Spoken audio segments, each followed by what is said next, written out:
नमस्कार साथियों, मैं सीमा गुप्ता आज आप सभी के बीच समीक्षा अधिकारी, सहायक समीक्षा अधिकारी मुख्य परीक्षा में लेटर राइटिंग से संबंधित अत्यंत ही महत्वपूर्ण क्लास को लेकर आई हूं। और आज की इस क्लास में आप सभी द्वारा बार बार पूछे गए प्रश्न के क्रम में महत्वपूर्ण क्लासेस लाया गया है, क्योंकि आप सभी द्वारा लगातार यह प्रश्न पूछा जा रहा है कि यदि परीक्षा में लेटर लिखने को बोला जाए और प्रारूप बनाने से संबंधित क्वेश्चन पूछा जाए तो उस स्थिति में हम सभी किस प्रकार से पत्र का लेखन करें। तो साथियों, आइए जानते हैं उन सारी समस्याओं के समाधान के क्रम में आज का क्लास है। साथियों, यदि क्वेश्चन आता है कि यदि आप एक कार्यालय आदेश को लिखे उदाहरण के साथ, तब आप ये जो लेटर देख रहे हैं ये टोटल आप लिखेंगे, एज इट इज उतार देंगे यदि कोई विषय नहीं दिया गया है। जी हाँ, फिर से सुने।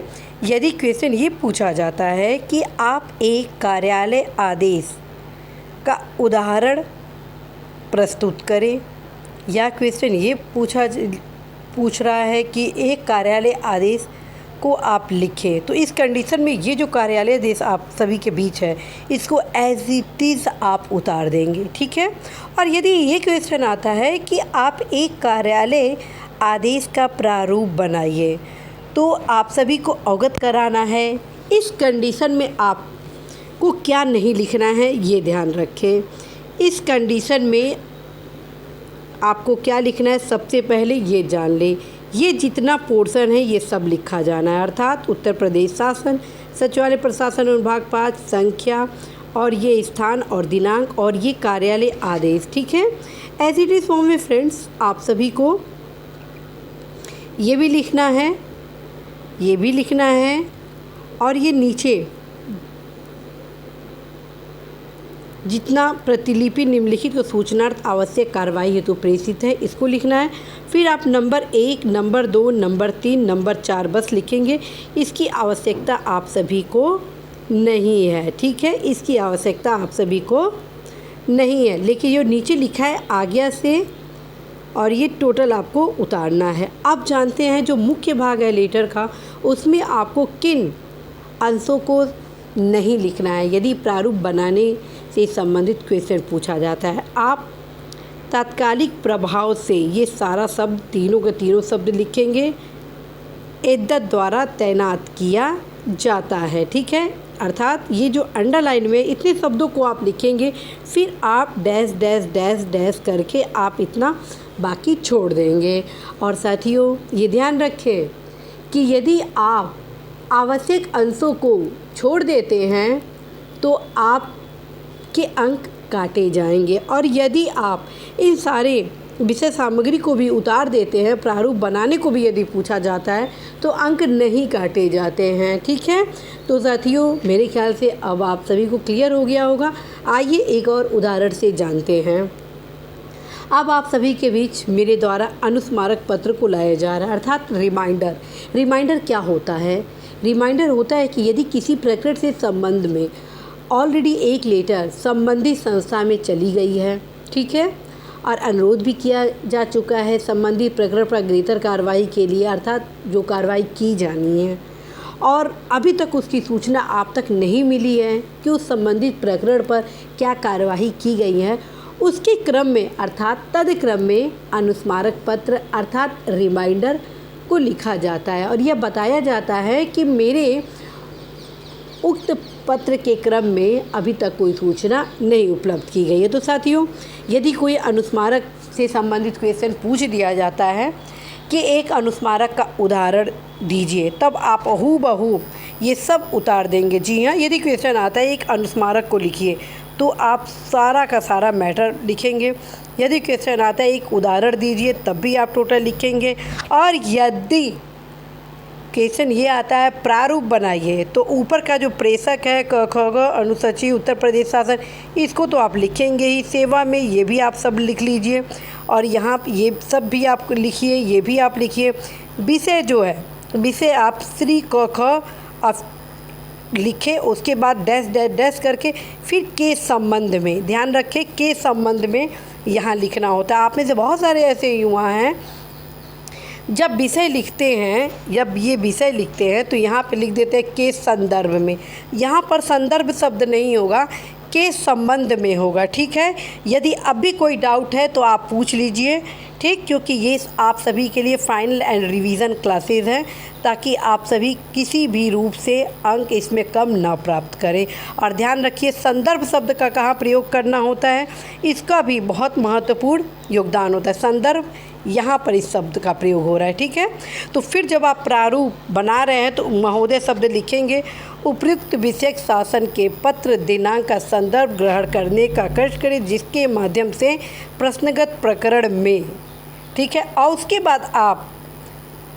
बाद आप यहाँ पर डैश डैश डैश डैश करके ऐसे करके जो अभी तक प्रतीक्षित है ये शब्द आपको लिखना है, तभी तो पता चलेगा कि आप अनुस्मारक लिख रहे हैं। ठीक है, अब फिर जो नेक्स्ट पैरा होगा नंबर 2, ध्यान रखें यहाँ पर नंबर 2 आप देख रहे हैं, यहाँ नंबर 1 नहीं लिखा गया है। उसका कारण क्या है, ये एज इट इज़ फॉर्म में रहता है। ठीक है, यहाँ पे कोई कन्फ्यूज़न नहीं होना चाहिए। इसको मान लिया जाता है कि ये नंबर 1 है। ठीक है, लेकिन मेंशन नहीं किया जाता और यहाँ पे नंबर 2 होता ही है। ठीक है, और अब आप यहाँ पर क्या लिखेंगे, अतः इस संबंध में मुझे यह कहने का निर्देश हुआ है कि कृपया, इसके बाद आप डैश डैश करके और यहाँ पर फिर लिखेंगे सूचना शासन को उपलब्ध कराने का कष्ट करें। तत्क्रम में फ्रेंड्स भवदीय करके ये सब कुछ आपको लिखना होगा। अर्थात अब जो मैं टिक लगाने वाली हूँ, बस उन्हीं शब्दों को आप प्रारूप बनाने में नहीं लिखेंगे। इसको बहुत ही गौर से देखें।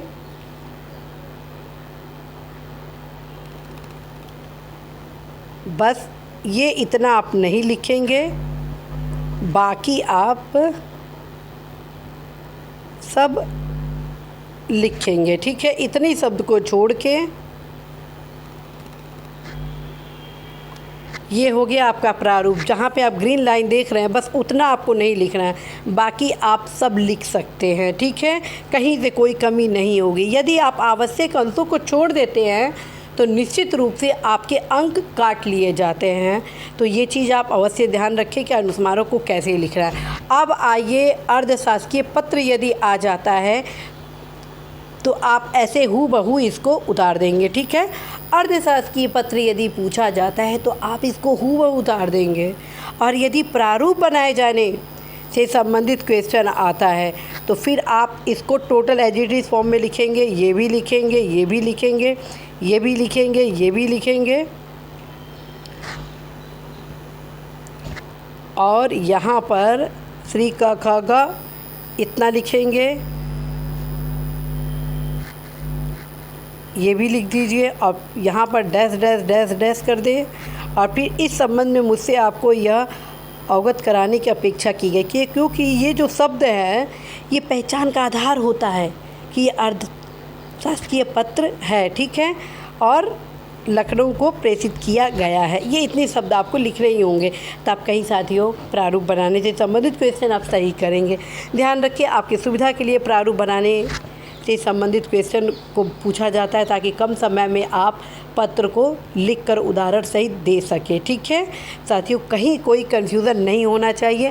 इस वजह से एक और उदाहरण आपको देती हूँ सरकारी पत्र के संबंध में।